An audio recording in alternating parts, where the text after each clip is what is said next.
Good morning, everybody. It's great to see you all, and welcome to the William and Carol Stevenson Conference on International Affairs. We do this at the Miller Center every other year, and thanks to the support of the Stevenson family, for which we're incredibly grateful, we get to do a deep dive into an important topic in national security. And the day after, President Trump announced a new round of sanctions, a new round of tariffs. We are well-timed to dive into the really important topic of U.S. financial and economic power. And we have such a terrific lineup of guests and scholars, practitioners, and experts on these topics, and we're incredibly grateful that we get to do this work. The bipartisan consensus on the U.S. role in the world economy has shifted in the last 30 years. At the end of the Cold War, now over 30 years ago, when I got to work on these issues, both parties endorsed goals of global integration and trade liberalization. Today, policymakers from both parties are increasingly taking a more nation-first or America-first approach, playing both offense and defense on behalf of domestic industries and national interests. That means more regularly using the suite of economic and financial tools, sanctions and industrial policy on offense, tariffs and export controls on defense to advance U.S. security and competitiveness. This is all taking place during a live war in Europe, a fragile ceasefire in the Middle East, and perhaps most importantly, deep competition and tensions in Asia. The new approach presents major risks, but also some opportunities for the United States, as well as difficult policy trade-offs. And given the ties to national security challenges and the wide constitutional prerogatives given to the executive branch, that begins with the President of the United States. How the new administration navigates these trade-offs will have long-term implications for U.S. national security, the global economy, and the American people. So today's event includes a keynote conversation and two panels. And as we are celebrating our 50th anniversary this year, the conference is spot on with our founding mission to explore how the American presidency meets national priorities and to engage scholars and practitioners to solve major challenges. Today we'll feature scholars and practitioners with experience in government, the private sector, and academia, and from a range of political perspectives. We've tried to structure this to maximize dialogue on a complex set of issues, and as you heard just a little bit ago, in two different formats, this keynote conversation format and then two roundtable discussions. We're particularly fortunate to have two Miller Center experts who have guided us through this in shaping today's conference. Scott Miller serves as the director of the Miller Center's Project on Democracy and Capitalism and teaches at Darden. And Alex Bick is a professor of practice at the Batten School of Leadership and Public Policy and is a Miller Center Faculty Senior Fellow. Alex also recently served as Director for Strategic Planning at the National Security Council during the Biden administration, followed by a stint at the Policy Planning Staff and State Department, and he turns out that he's a diplomatic historian by training, focusing on global colonial powers. We're grateful for them, for their vision, their leadership in bringing this program together, and of course, really grateful for the terrific events team that we have here, led by Christina Lopez-Guittardi-Chow. And grateful for you coming and spending a long morning with us. So all good research and dialogue starts with questions, and the three questions that are gonna frame today's conversations is: how has the exercise of U.S. economic and financial power changed over the last 25 or 30 years? How should the Trump administration use the levers of economic and financial power to advance U.S. global interests? And what does this portend for the future of American economic and financial statecraft? And to get us started, we are thrilled to have Ambassador Mike Froman with us, the president of the Council on Foreign Relations, for our keynote conversation. It is really hard to imagine somebody better to have this conversation with. Now, some of that goes to Michael's professional service and his education. Of course, he was President Obama's U.S. Trade Representative from 2013 to 2017. Before that, for 4 years, he was the International Economic Advisor to the President, serving on both the National Security and the National Economic Council. There are a number of us that are alumni of that office, which is affectionately known as Inticon. It's a very lovely, easy to use phrase. Mike did that job during the global financial crisis, which involved being the G7 Sherpa for the president, which is a really critical role. Prior to joining the Obama administration, and I should mention, in addition to the financial crisis, as U.S. Trade Representative, Mike negotiated the Trans-Pacific TPP, the Trans-Pacific Partnership, which was the biggest global trade negotiation done that never got passed. Thank you for reminding me about that. Yeah. We'll have some time to talk about that. Prior to joining the Obama administration, Mike served in several roles at Citigroup and spent 7 years in the US government, serving in various positions before that in the Clinton, and started out in the Bush administration, in the Bush 41 administration. But maybe most importantly, Mike is a Miller Center alumnus.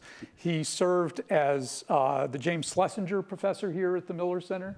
As you all probably remember, Secretary Schlesinger served as Secretary of Energy, and before that, Secretary of Defense, but maybe most importantly was a professor of economics at UVA before he went into government service. So it's really fitting that we get to have Mike back, particularly as a former Schlesinger professor. If you've read any of Mike's writings, and I highly recommend them, including his recent article in Foreign Affairs, you know he's not just a distinguished practitioner and a real leader, but also a clear thinker and great writer. He received his undergraduate degree from Princeton, a doctorate in international relations from Oxford, and a law degree from Harvard, where he was an editor at the Harvard Law Review, with another famous editor there that we might be able to talk about. So Mike, anyhow, welcome. It's great to have you back. And really excited about picking your brain on these topics. So great to be back here, and great to be back in this room, which I love. So thank you for having me. Where we did Mike's oral history interview. So Mike, your Foreign Affairs article was called "The Next President and the Trade-Offs on U.S. Economic Policy." It's a terrific piece, in part because it was written before the election. And your analysis and then guidance and advice, I think, applied to whoever won. And you framed it as a series of trade-offs. So help us unpack that a little bit. The trade-offs from the system that we had 25 or 30 years ago coming out of the Cold War, going into one that's more nationally oriented, have a number of different dimensions. It involves both tools and outcomes. Talk us through that. How do you see the trade-offs? So first of all, I think what we've seen is that there's always been a relationship between economics and national security. For a long time, the sort of conventional wisdom was you needed a strong domestic economy to be a powerful country, to project power around the rest of the world, including military power. And over time, including during the Cold War, economic tools were used as a tool of national security. We had COCOM, we had export controls, we tried to deny the Soviet Union access to certain technologies that could position them as a stronger military competitor. But the Soviet Union was never a major economic or technological competitor outside of a few specific domains, where China is in a very different position now. I think what we've seen is really almost the full convergence of economics and national security into something we might call economic security. And that poses a bunch of questions and a bunch of trade-offs. The whole international system, the trading system, the open rules-based system, even the field of economics has been traditionally based on the principle of efficiency, delivering the widest possible array of products of the highest quality at the lowest price for consumers. That was the goal. And the opening up of markets was really with that goal in mind. And it worked. I mean, tariffs came down a great deal, non-tariff barriers came down a great deal. People spend a smaller portion of their disposable income on the basics of life. You can get goods. I mean, I'm old enough to remember when you didn't get grapes 12 months a year in the grocery store. But thanks to the U.S.-Chile Free Trade Agreement, we now have grapes 12 months a year and a variety of other things. And so that part worked. But I think what we are now learning is that while efficiency remains an important principle, there are other important principles: redundancy, resilience, diversification, national security. And when we look back over the last 30 or 40 years, I think it's fair to say that we had grown rather complacent about where we manufactured the world's products, because China was such an attractive place to manufacture them, not just because of cheap labor, because their labor prices actually went up significantly over time, but the efficiency of the system, the infrastructure, the port infrastructure, et cetera, the real-time capability that you could have for supply chains. It led most companies around the world to become overly dependent on China as their manufacturing base. And the number one rule you learn in risk management is diversification. You don't want to be overly dependent on anybody or any one place. And I think we found ourselves in that position, so that when there were interruptions in supply chains, when there were national security concerns, suddenly we're now looking to say, well, perhaps not pull out of China, but where are we going to put our next factory? And it's increasingly unlikely we're going to put our next factory in China. We may put it in Vietnam or Malaysia or Mexico or elsewhere. And I think that's one of the great debates is, how much do we need to reshore things to the United States? And how much can we rely on friendly trading partners to produce the products that we need for our economy? One thing, though, is clear, is that this is going to become more expensive by definition. We're now producing things where it's not the cheapest necessarily to produce it. And those add to inflationary pressures.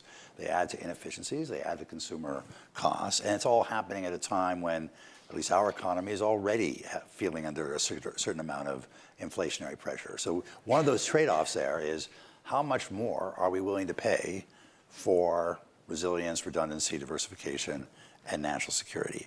And when you start going through each of these tools, export controls, denying other countries access to our technology, foreign investment constraints, not allowing other countries to invest in the US, or not allowing US companies to invest in certain other countries, protectionism, tariffs, which this president is particularly fond of using. Each of these come with a cost. And I think one of the things that we in the public policy sphere and academic sphere need to do a better job of is tease out what are those trade-offs, what are those costs, and have that as part of the debate. Because the American public may well be willing to pay more, but they may not be willing to pay as much as people think. And so that's the kind of conversation that we need to have.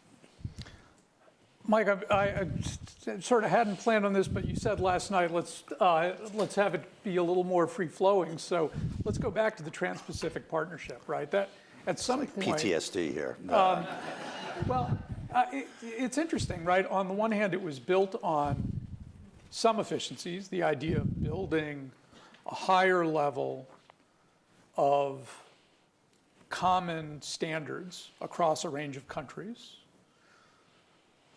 It wasn't meant to exclude China or box China out in any way, but it did have, well, maybe you could talk about that, but it did have the goal of trying to improve some things and increase some efficiency, but it met domestic resistance, even though it produced a lot of domestic benefits. So tell us a little bit about that, because that maybe was the first sign that a nation-first approach was in ascendancy.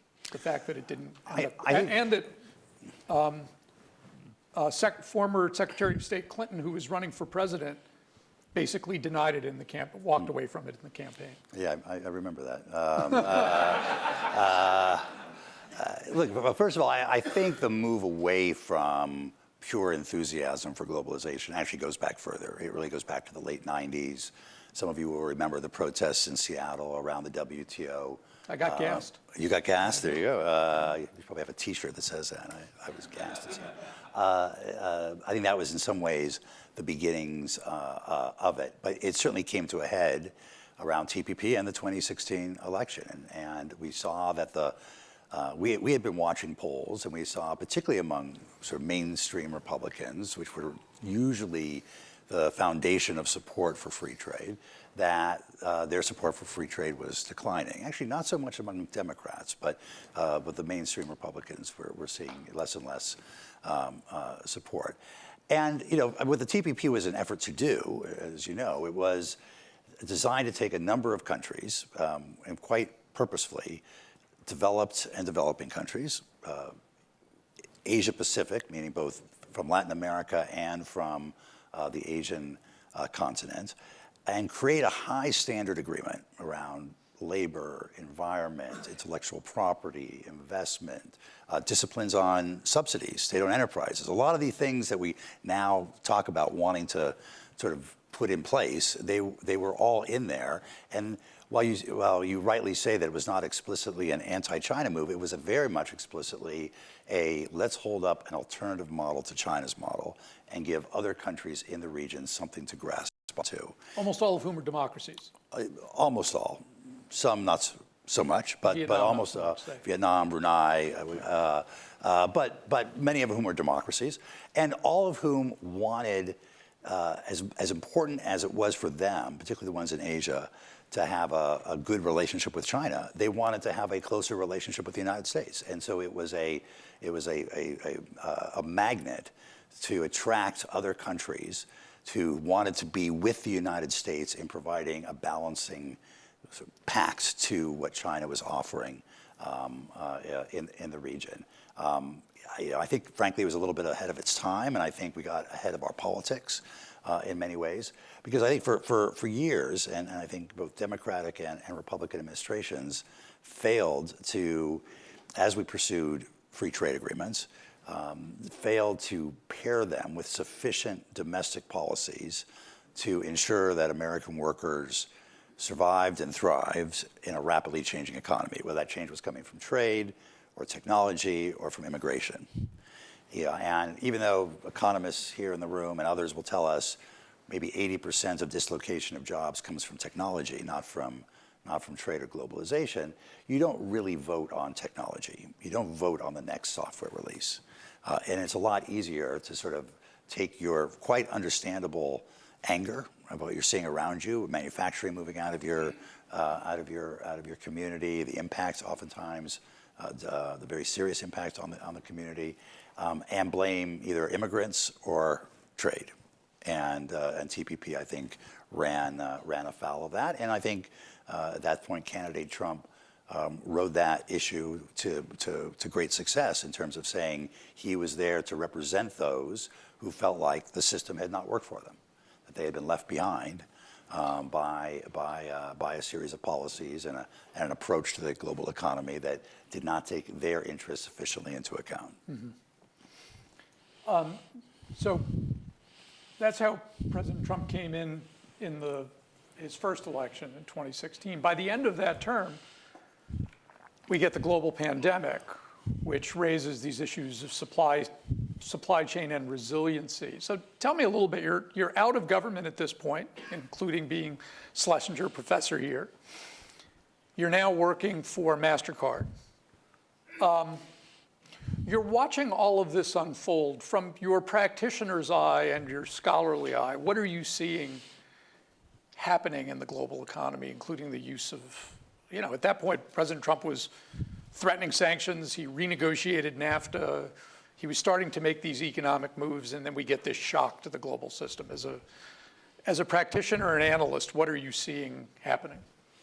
Well, I think first, as you said, you see the fragility of just-in-time supply chains that are overly reliant on one or two places for production. And by the way, we still have them today.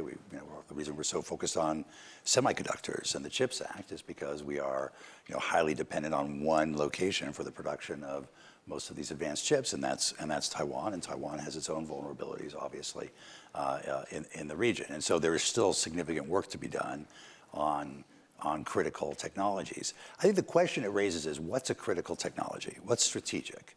During the first Trump administration, they levied tariffs basically on all Chinese exports, whether it was strategic or non-strategic. So, do we care about whether we make T-shirts in the United States? Is that strategic? Or is that just raising the cost to the average American family of how much it costs to clothe their kids? And I think the Biden administration took a slightly different approach, whether it was on export controls, foreign investment. First of all, they kept all the tariffs on from the Trump administration. They added some additional tariffs. But when it came to some of the new initiatives like export controls and foreign investment constraints, they identified particular technological sectors that they thought were either directly critical to our military and intelligence capabilities, or contributed so broadly to our overall competitiveness that if we were to lose our lead in those, it would have a deleterious effect more broadly on our national security. And you heard the words around small yard, high fence. So focus on a handful of technologies, build a strong fence around it, a high fence around it to prevent China from getting access to it. Try and stay in the lead with advanced semiconductor chips, for example, in order to stay in the lead on AI, which is a general purpose technology, can have broad implications for both our economy and for our national security. I think the challenge going forward, and then the article you referred to, is, okay, how do you take this forward? Like, what are the limiting principles or the guardrails? What should be inside the fence and what shouldn't be inside the fence, or in the yard or outside the yard? Are there fundamental issues that we should take into account, any administration, to make sure we are protecting our national security, even at the cost of efficiency, because I think there is a trade-off to be had there that is worth paying for, but not become a Pandora's box where everybody who wants protection for any particular industry now argues, baby formula is strategic, syringes are strategic, PPE is strategic. Maybe it is, but maybe some of the stuff needs to be made in the United States, and maybe some of it we can rely on Mexico or Canada, our 51st state, or any number of other places to produce for us. So as we're at the beginning of a Trump administration, and I want to dive into that in a second, but just as a sort of level set, what's consensus, and from your perspective right now as they start, what's consensus and what's not consensus? Like, if you were to go on some of those things, what are the high priority things that you think Democrats and Republicans agree on going into this about the state of the economy? And where do you see the big disagreements? And we can talk through how President Trump and his team might take them forward. So first, I think for decades, we had tried to convince the Chinese that, well, one, we tried to underscore for them that a good part of their success was due to the benign international environment that the U.S. supported, that the U.S. put in place, the open rules-based trading system.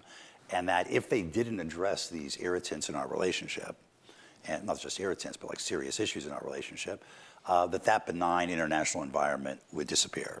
And that's exactly what's happened. And so now there's a much broader consensus in the U.S. to have a very firm policy against China, including closing our market to various Chinese products or various forms of Chinese investment, which I think is having an impact on China as well. But over this period, we're also trying to convince China, one, to not engage in protectionism, to open their markets to our exports, two, to not restrict foreign investment, to allow us to invest in a variety of sectors in the Chinese economy, and three, to not subsidize particular industries and engage in industrial policy that could distort international markets.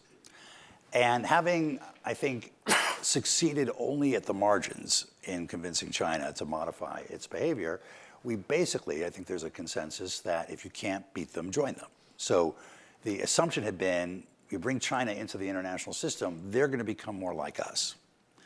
The result is we brought China into the international system and we've become Chinese.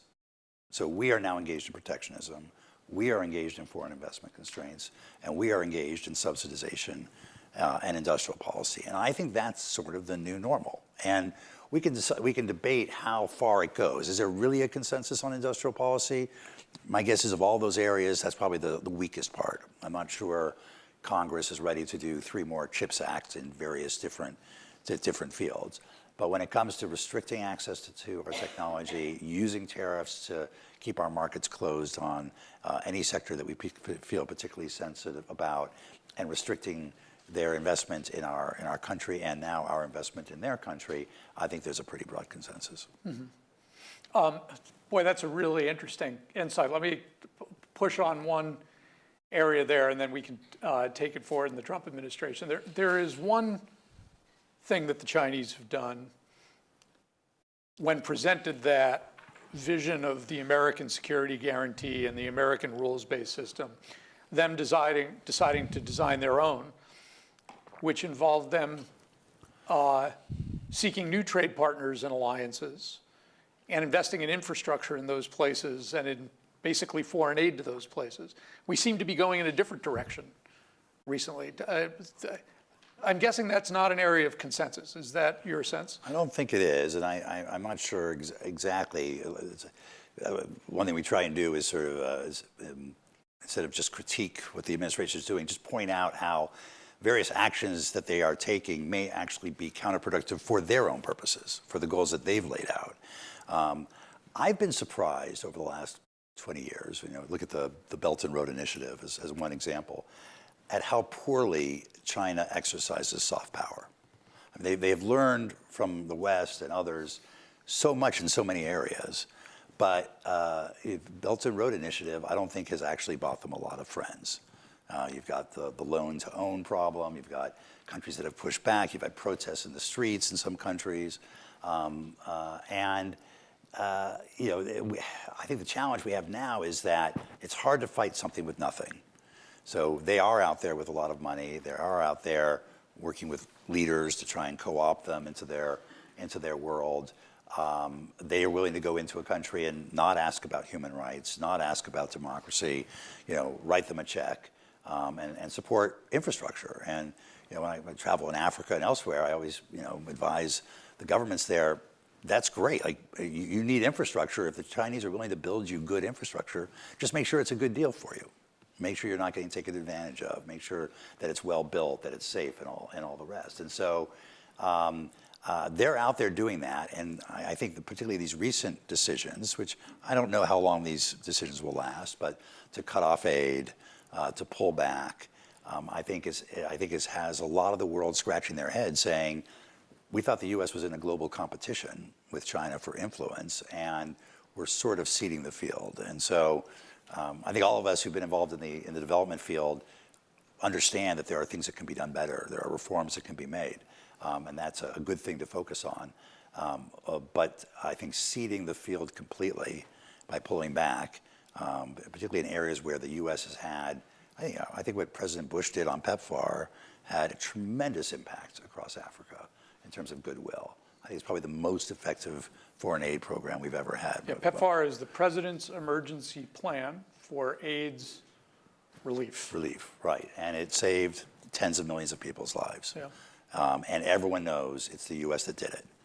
And that has had an incredible impact. And we should be looking for other opportunities like PEPFAR to replicate and to scale up, in my view, not ceding the field.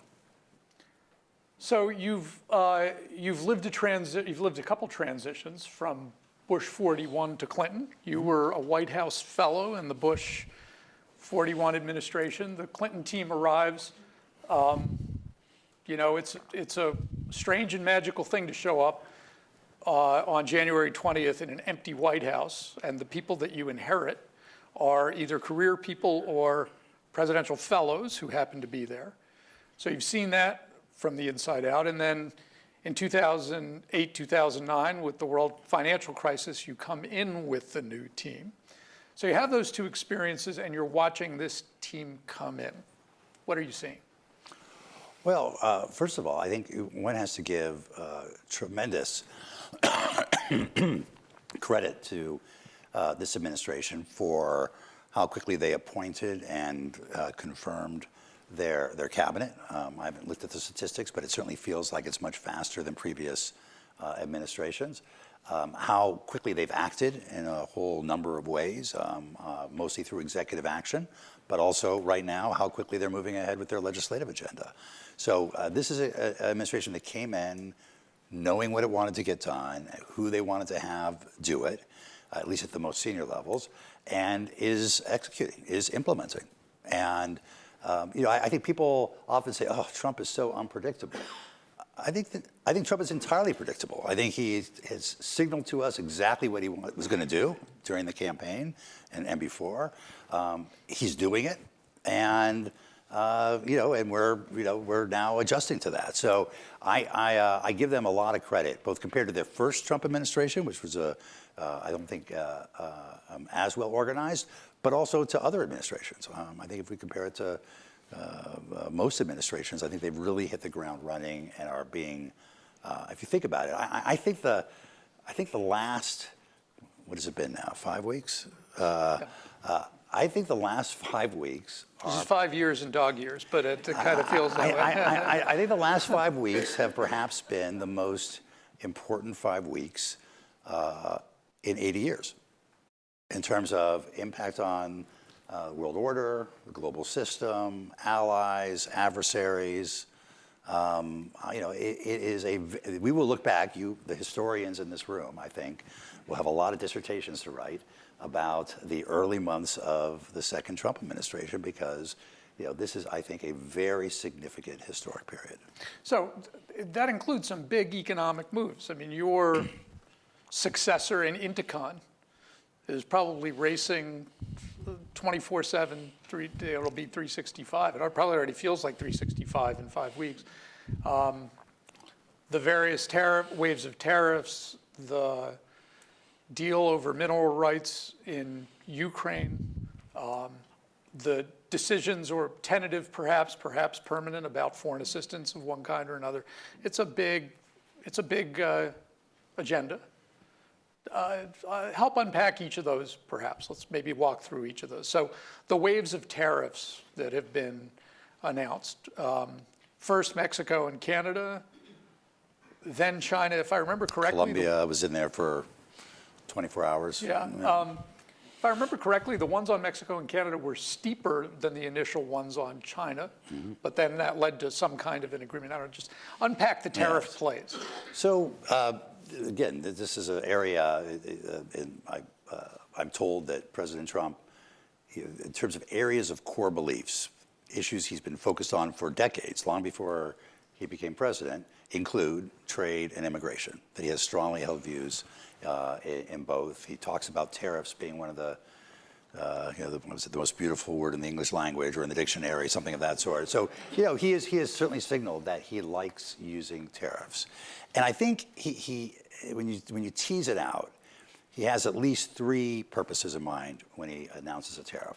One is just pure leverage.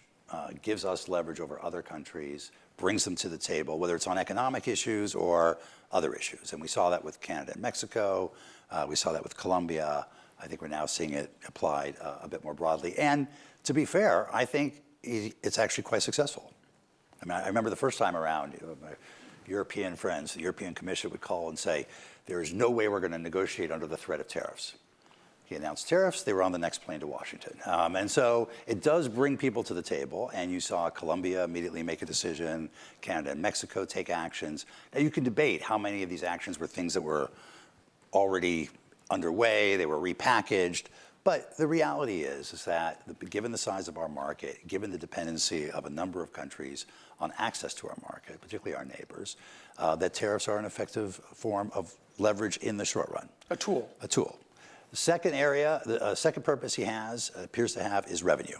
And he has a view, largely debunked by virtually every economist, that it's the other country that pays the tariffs. But either way, whoever pays it, he sees it as a source of revenue for the U.S. Treasury to either offset tax cuts or other expenses. Adding a new agency, External Revenue Service. External Revenue Service, exactly. That one is a little trickier. Because the experience of Trump 1, when you look at the tariffs that were imposed on China, and Everett may be able to correct me on this, I think it raised about $80 billion, something of that sort, 92% of which went to compensate the farmers who had been retaliated against by China because of the tariffs. So there was very little actually net contribution to the Treasury of revenue in that regard. And there is some, sometimes he talks about tariffs replacing the income tax, and I don't think there's any sense in which tariffs could ever sort of substitute for that. If we go back 250 years in our country's history, yes, it was tariffs that were driving most of the federal revenue, but not anymore.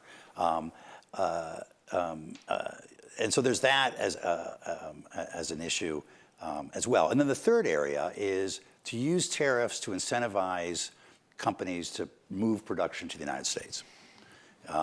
And that is perhaps the most important, but also the hardest. And here's where I think companies don't make decisions based on a tariff decision that is announced at 9 a.m. and then withdrawn at 3 p.m. They don't make capital allocation decisions. You need long-term, durable, predictable frameworks to say, okay, actually, if that's what the tariffs are going to be for the next 10 years, maybe it makes sense to put my next factory in the United States. I don't want to be subject to this uncertainty. You'll see the sporadic announcement. Apple made an announcement last week, I think, $500 million. There's some debate over how much of that is real, how much was already happening, and what it all means. But I think you will see companies saying, this is too much uncertainty. One way of avoiding this uncertainty is just produce in the United States, even though it's more expensive, and we'll figure it out over the long run. One of the challenges, you can't have it all, right? We were having this debate last night. If you're going to move production to the United States, that means your imports are going to go down and you're not going to collect the revenue. If you're going to collect a lot of revenue, it means the imports are still coming in, which means you're not moving production to the United States. And so there is a little bit of tension between these various objectives. I think the hardest part is, in the short run, as I mentioned, they are effective tools of leverage. Over the long run, we just saw, as you said, we announced 25% tariffs on Mexico and Canada. They each made some concessions on border and fentanyl cooperation. The tariffs were suspended. Now they're being put in place. So it's a gift that keeps on giving. Every 30 days, you can ask for another concession in order to delay them. At some point, how do allies sort of deal with this? And are they there for you on other issues when they feel like you've been using economic coercion? We've criticized China for using economic coercion over the years. We're now sort of engaged in our own form of it. In the short run, it may well achieve some objectives. In the long run, we have to think about how does it position the U.S. I want to talk about two other early moves in the Trump administration, and then maybe come back and sort of size up what counts as a successful first year, second year. When you're in these jobs, you're hitting the pitch that's thrown at you, but you're also thinking about the game itself and the longer game and what adds up to success. But let me take two more that are really in the front pages and then circle back to that. So then there's the mineral deal with Ukraine that Presidents Trump and Zelensky will be talking about today. There are a whole bunch of other issues involved there, including sanctions against Russia, seizing Russian assets as part of the war. There's an economic game going on while the military game goes on. How do you assess what they've done in that space so far? One, I think there's still a lot of uncertainty, including over the nature of this mineral deal and how it relates to the broader armistice or peace agreement that might emerge there. I think the reality is, I think the president is right that we want to bring an end to this war. The Ukrainians want to bring an end to this war. They want an end to the war that allows them to be a sovereign, independent, prosperous, and secure country embedded in the West. And that's where the rubber meets the road, the details around that. And so the Ukrainians, I was there in September, they're perfectly ready to give up territory. They understand, not in a permanent way, but to recognize that they're not going to regain the Crimea and eastern Ukraine through force right now.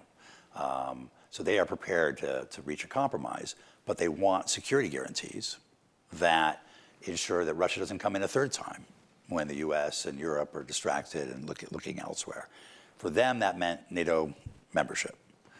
That doesn't appear to be on the table right now, in part because the US is against it, but so are some of the other Europeans as well. And so the question is, can you create security guarantees that come as close to NATO membership in terms of deterring Russia from a third attack without actually being NATO membership? And that, I think, is part of the conversation that needs to happen. I think on the economic side, I think the mineral deal, one can debate how well it was handled, Secretary of the Treasury handing a napkin over to Zelensky in Munich and, announcing it publicly without much negotiation. One can all debate that. To a certain degree, in my view, if it gives the U.S. an ongoing interest in Ukraine, it could be a positive. it could be a positive because we're going to want to see a secure Ukraine. And now, many of these mines, as I understand it, I'm not an expert on this, are in either the Russian-controlled part of Ukraine or close to the Russian part of Ukraine. And so it's going to be one of the issues that brings the economic and the security issues together, because to get meaningful investment in there, including from the private sector, it's going to require a secure environment. And that means we're going to have to address some of these broader issues. I know you'll have Phil Zelikow on later. He is the leading expert, of course, on the use of Russian central bank assets for Ukrainian reconstruction. I think there's a lot of creative things we can do there. Europe is generally the one dragging its feet on that for a whole variety of reasons. But I think there's potential there.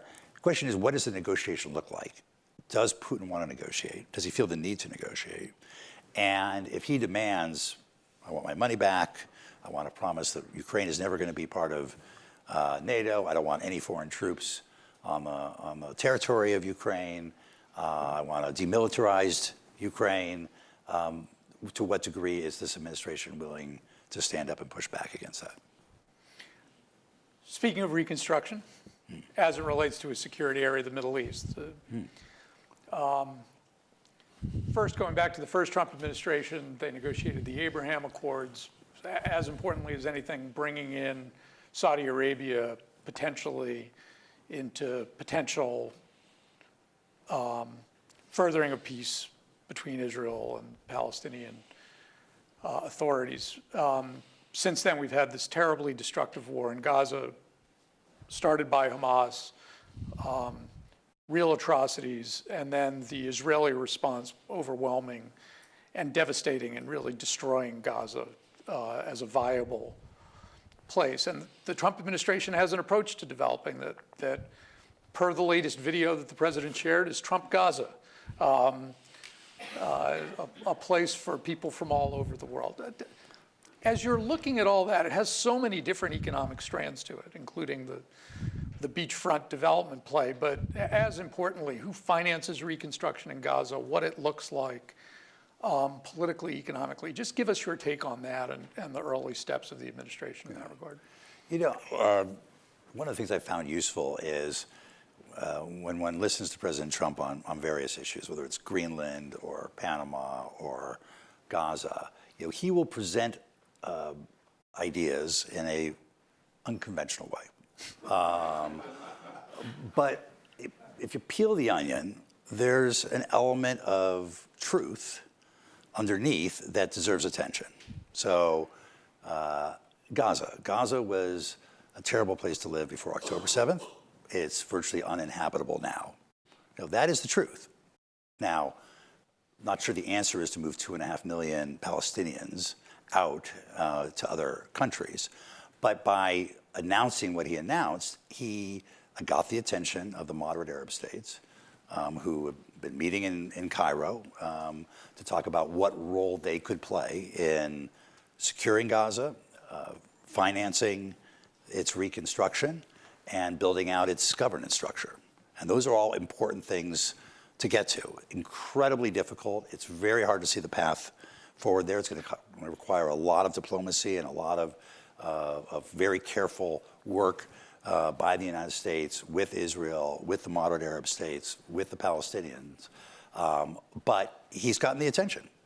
I say the same thing about Greenland and Panama, because Greenland, I don't think we're going to buy Greenland. Should we be more concerned about Arctic security? Yes. Should we be concerned that Russia and China are very focused on Arctic security and we have only one icebreaker in the U.S. Navy? Yes, that's a problem. And so he brings these issues to the table in an unconventional way. And I think the challenge is to say, okay, what is the element of fact or truth underneath this that really does deserve attention, and how should we take that forward? And I think Gaza is a perfect example of that. So then, Mike, looking ahead, say over a 1 or 2 year trajectory of Trump 47, how do you benchmark success for them? Either as they've defined it or as we should define it. What looks like a successful 2 years? And we haven't even touched on the budget and its international economic dimensions, both things like foreign assistance, but also what what various budget agreements might do to interest rates and the strength of the dollar and all of that. But just give us a scoping of success. I think, the easy answer is, well, we just need to make America great again, right? We'll know that when we see it. But I think the more complex answer is, one, I think he is very much committed to trying to achieve peace in Ukraine and in the Middle East. He very much wants to be seen and be a peacemaker. And if he achieved both of those in a good agreement, nobody gets the Nobel Prize for capitulation. It's got to be a good agreement that's in the U.S. interest first and foremost, but also in the interest of the countries and the peoples involved on the ground. And so I think he's putting time and effort into that, and I think that those will be important areas. I think one of the big open questions is, where does the administration stand vis-a-vis China and our global competition with China across the military, political, economic, and technological dimension? His administration has a wide range of views on China. There are a lot of so-called China hawks who think we should withdraw from Europe, withdraw from the Middle East, focus all of our efforts on the existential pacing threat of China and defend Taiwan. There's also a school of thought that's evolving that maybe we should move back to 19th century spheres of influence. And so we'll leave the Eurasia continent to Russia and the Europeans to work out. We'll take care of the Western Hemisphere from Panama to Greenland. And when it comes to the Asia Pacific or the Indo-Pacific, well, China is historically the dominant power in that region. And provided we can reach a deal with them on the issues that matter to us, economic and otherwise, we'll basically let them have their way there. That's a very different vision of world order than we've had over the last 80 years. It doesn't bode well for Taiwan, as an example, or for Southeast Asia, where there are tensions over the South China Sea and the freedom of navigation through the South China Sea. I think is a debate that is yet to be resolved. Trump 1 created the Quad, this group of India, Australia, Japan, the United States. The Biden administration further developed it and strengthened it.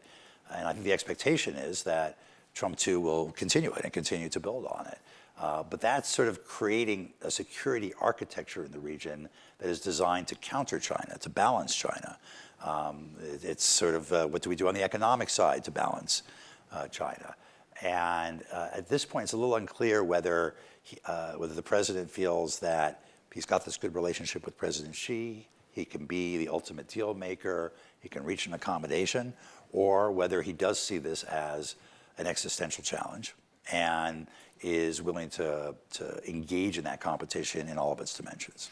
This is a great, I think, moment to circle back on something you said before about trade as a tool. If trade is a tool, trade is a way of exercising power, do the trade moves the Trump administration made add up to a strategy in that regard? In other words, if the president sides with the real China hawks, and you're then working with Japan, Korea, Australia, and India, do the tariffs that you're threatening against them inhibit you working with them, or is it possible to do both? I think his belief appears to be that you could do both. That we're going to get what we get on tariffs because they've taken advantage of us, it's unfair, there's a bilateral trade deficit, their tariffs on us are higher than our tariffs on them, we want a more reciprocal arrangement, even at the same time as you do the rest. And that's where I think, to go back to your very first question, that's where the trade-offs come in. Because sometimes it's a trade-off between the short term and the long term, or it's a trade-off between getting what you want in one domain versus then not getting the cooperation you need in other and sometimes more important domains. I want to turn to the audience for questions in a few minutes. This session goes to 10:45. So those here in the audience, please write them on cards and hand them to Alfred Reeves IV in the back, who will collect them. Those online, type them into the Q&A function of your Zoom screen, and we'll get them up here as well. So Mike, a couple questions, including about your current day job. Council on Foreign Relations, for those of you that don't know it, everybody probably knows the phrase, but you may not know what it is, but major offices in both New York and Washington, and a very extensive national membership network of really well-placed people across the country, including a lot of business leaders. Mike, you worked in finance in New York. Your New York office is right off Park Avenue. You have really easy access to some real titans in American business. What are they saying? What are you hearing from people in the business world about Trump 47, these various economic issues, and beyond? Not just what's happening here in the U.S. When they look out and see the world, what are they seeing right now and thinking? Yeah, I think the business community as a whole, and it's hard to characterize it as a variety of perspectives, is on one hand they see what's going on and they have some concerns about fundamental changes to assumptions around questions that we thought were closed. How do you deal with allies? How do you deal with adversaries? What does world order look like? On the other hand, I would say the overwhelming sort of sentiment is pretty complacent. I think first of all, they felt like they've gone through Trump 1 and it was not catastrophic.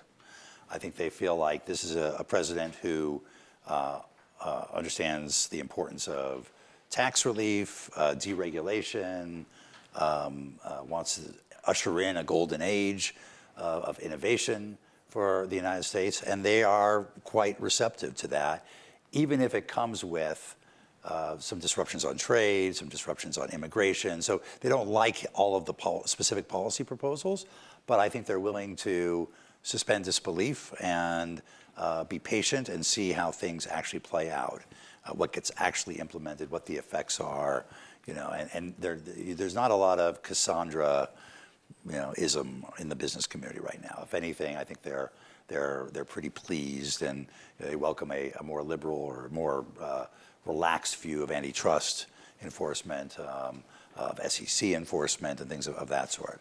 So I think there's sort of a wait and see, but generally a willingness to sort of go along with it.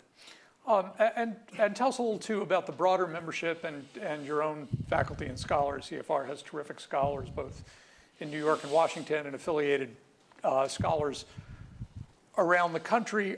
Very bipartisan. I think in many ways the premier bipartisan organization in the country, other than the Miller Center, of course. And yet the Trump administration takes an approach to dismantling. They use that word, anti-institutionalist, anti-status quo. How's that all hitting right now internally at the council? Yes, I look so far, and again, we have the experience of the first Trump administration as well. We are nonpartisan. We have 5,300 individual members from across the political spectrum.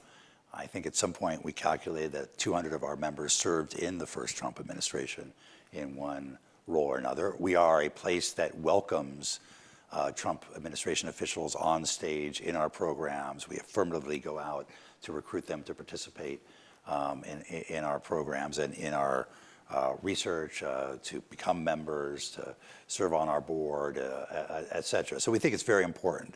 That we were founded in 1921 to fight against isolationism. And we're also founded to be nonpartisan. I think one of our great challenges is what happens when isolationism becomes a partisan issue. And so, we are true to our values. We are going to be anti-isolationist. We think there is a role for the United States in the world, and we think U.S. engagement in the world matters, and our job is to help inform U.S. engagement with the world. I think what we're seeing in this administration so far is actually not isolationism. It may be a different form of U.S. engagement with the world. As I said, sometimes they're unexpected or unconventional.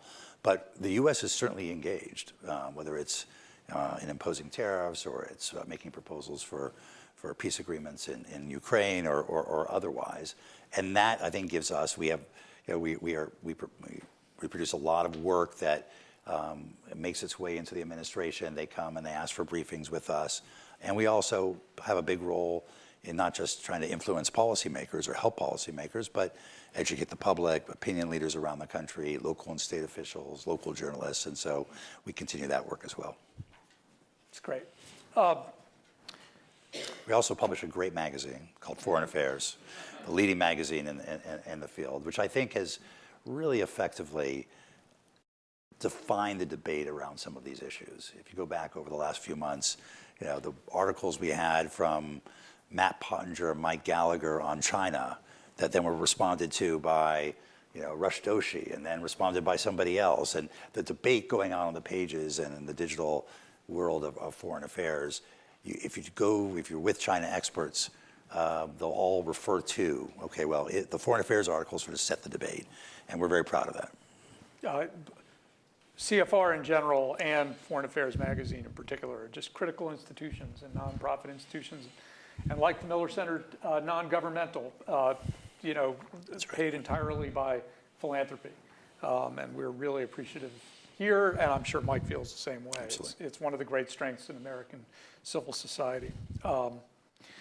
Mike, is there anything from our audience, anything positive about the Trump administration's approach toward Europe? Well, look, I think many presidents, including President Obama, and I imagine President Bush before him, have been trying to encourage Europe to get their act together on defense, pay for a larger portion of their security, and deal with a lot of the issues that are preventing Europe from being as high growth and high productivity as it could or should be.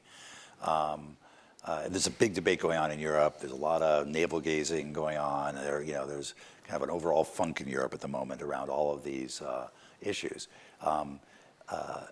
I think, first of all, more NATO countries are paying 2% or more.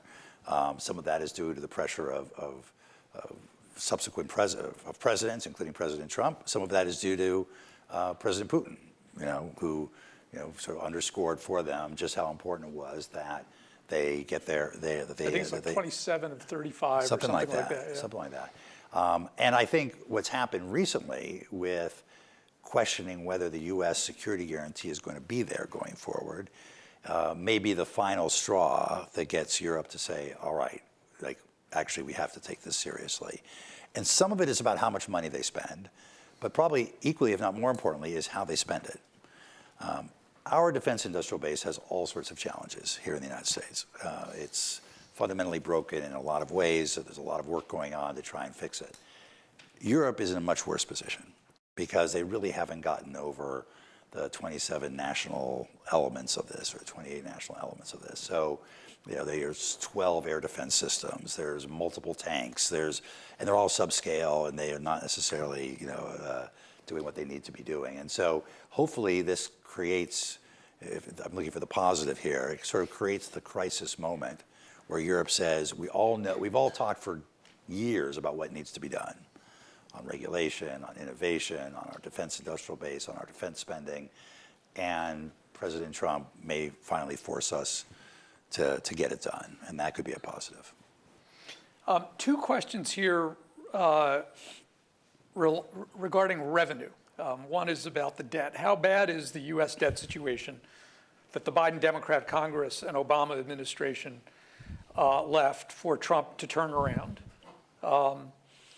And in that regard, what would Trump 2's success realistically look like? But then interestingly, what concerns are there that revenue from tariffs can be used for anti or extra constitutional purposes? Well, first of all, on the fiscal and the debt situation of the U.S. Is terrible. Economists will tell you it's unsustainable. They just don't know at what point it becomes unsustainable. So is there a particular percentage of debt to GDP? We've blown through what most economists have said over the years would be the unsustainable level, and we continue to be able to issue debt, in part because we're the prettiest house on an ugly block. There just aren't a lot of other economies like the U.S. The U.S. is still the best economy in the world in terms of growth and productivity, and the dollar continues to be the central currency for all sorts of reasons, which we can talk about, notwithstanding various challenges to it. But we are on a very precarious path, and frankly, neither party has taken it very seriously. I slightly disagree with the premise of the question because the biggest contribution to our current debt load are the Trump tax cuts of 2017, which are about to be renewed. And that will add another $4.2 trillion of debt.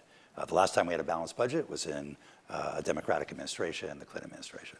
And so it's been both Republican and Democratic administrations that have had a hard time getting on this. And it's not going to get done by DOGE. And it's not going to get done by cutting discretionary spending. The biggest issues, as you all know, are Social Security and Medicare, the entitlements, and no politician of either party appears to be willing to do it. Which, by the way, I think if there were a politician who could do that, it would be President Trump. Because I think he's got sort of the political capital right now to be able to do unconventional things. But I think he's made clear that there's not going to be any reform of Social Security or Medicare. So it's a very serious situation and no particular end in sight. And as I said, we're about to make it worse by making the Trump 2017 tax cuts permanent. And that will, again, add another, I think, 4.2. There'll be economists here who know this better than I do, but I think it's another $4.2 trillion to our debt. I think in terms of tariffs being used for extra constitutional, I'm not sure exactly. I don't know. I don't think I have an answer for that. There are some interesting legal questions going on right now being debated about the tariffs because the president and the chief of the Council of Economic Advisors have said these tariffs will help offset the tax cuts. It should make it easier for Republicans to support the tax cuts. It's unclear whether the rules allow tariffs that have been imposed by executive action and therefore can be changed very quickly versus tariffs that have been adopted by legislation, whether they can be counted by the Congress. It's a very technical issue to offset other expenses or tax cuts. And so we'll see how this pans out. But again, I don't see the tariffs ultimately being a huge source of revenue net revenue for the U.S. A couple of questions here might get at what kind of world order are we creating? Transitioning to seeding. So one is, given the turmoil being done right now, will we see our trading partners pursue delay tactics while they work to rearrange their partnerships so they're not caught in this situation in the future and we end up isolated and economically weaker? Another one is, if we go back to the 19th century, what happens to globalization? What happens to international cooperation on global issues, such as space exploration, dealing with climate change, saving our oceans? Another question about AI. Are there bipartisan measures in place to safeguard U.S. innovation in generative AI and to protect U.S. interests as well as those of our allies? There's a whole suite of international cooperation issues, and I guess maybe a way of summarizing all this is, does this approach to tariffs, does the tactical get tough approach with our partners undermine a broader cooperative system? I don't think we're going to see a lot of investment in global institutions, multilateral institutions, and cooperative efforts, whether it's on climate change or we've just withdrawn from the WHO, so in dealing with pandemics or other issues like that. That just doesn't seem to be high on this administration's agenda, even though other countries, of course, would like to cooperate with us on that. And so I do worry that those global issues, issues which by definition can't be solved by one country alone, are going to sort of fall by the wayside. And we're going to either not make progress or see, in fact, regression there. So that I think that is a concern. I think there's hope that, I'm trying to think about what could a new order look like out of here. Right now, we're sort of dismantling the old order. We haven't really put in a new order yet. And one could imagine a new order of like-minded countries who come together. And you could define like-minded in any number of ways. Some might say they should be democracies. Some might put less emphasis on democracies and more on common interests vis-a-vis China or other things. And come together around various issues. critical minerals, secure supply chains, AI, protecting technology that's critical to competitiveness. And maybe you build out a more cooperative set of activities around that kind of club of countries. That is a more fragmented world. It is sort of by definition a decoupled world. But you know, having watched the WTO and the multilateral trading system over the years, I don't think there's a lot of likely progress to happen there. And I think we should be looking at the second best solution, which are what I would call open plurilateralism. So you take countries that are willing to work with you on various issues, and you try and build out sort of rules and standards from there. And it's open because you allow other countries to join if they're willing to sign up to those rules. You know, that was a little bit what was behind TPP. UK has now joined the TPP, which is sort of interesting. But it doesn't have to be about trade. It can be around technology. It can be around some security issues. It can be around other issues. I think we underplay a really important, unique asset of the United States. Lots of countries have markets, and lots of countries can raise or lower tariffs and give access to their markets. Europe is a bigger market as a whole than the United States. What the U.S. uniquely has is its innovation ecosystem. It's world-class universities, it's R&D, it's risk capital, it's deep capital markets, it's rule of law, it's entrepreneurial culture. It's the reason why every entrepreneur around the world who has an idea wants to come to the U.S. and start their company here. And that is a powerful potential tool. We haven't yet translated into a tool of foreign policy, but I could see a club where you basically say, you work with us on China, you work with us on this, you work with us on that, you know, and you get to send your top quality students to our universities, you know, and they can stay here and create you can get access to our risk capital markets. You know, we're going to facilitate that. Frankly, and this will be heretical coming from a former trade negotiator, that's a much more powerful proposition than lowering our average applied tariff from 3% to 0%. You know, we only have a 3% tariff on average. So a free trade agreement, we fight a lot about free trade agreements, particularly over tariff reductions for goods.